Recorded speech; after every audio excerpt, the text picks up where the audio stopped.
bread is probably one of the most humble foods. It's probably the most humble food that I can think of. And yet it's quite noble. It has a real rich history. When I'm working with bread, I feel like I'm in partnership with flour, water, salt, and yeast. They're my partners.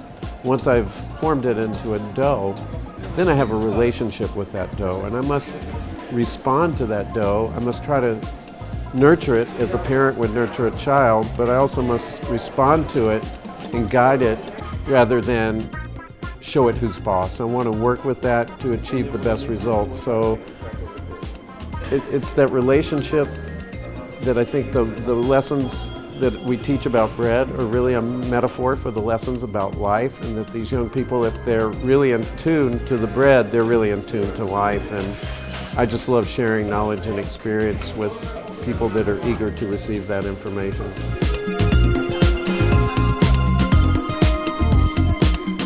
Well, we're using local flour. We're actually using flour from wheat grown in the Azores. It's milled in the Azores. It's comparable to type 65. That means it still has some of the germs, some of the bran, so it's a very nutritious flour to work with.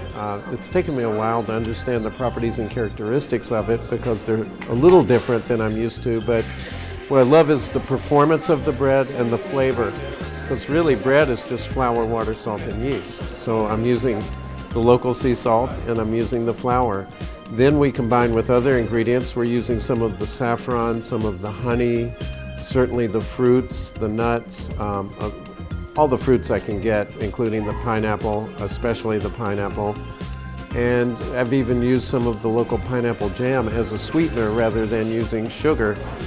We're using the local butter, the Nova, I believe it's called, the salted, the unsalted. That's pretty much all that goes in my bread. My bread is very simple and very humble due to its simplicity. I'm motivated by the chefs. I'm inspired by the students. The students here are so curious, they're determined, they're focused, they have desire to learn, they have desire to do an excellent job, to assist the chef. They're just so open and warm and generous. I come to teach them about bread, and in return, I think they teach me a lot about life, because American life is a little fast, and here it's a little different, and they value each other, and they value friendships and family. So I come away with a real warm feeling from working with the students.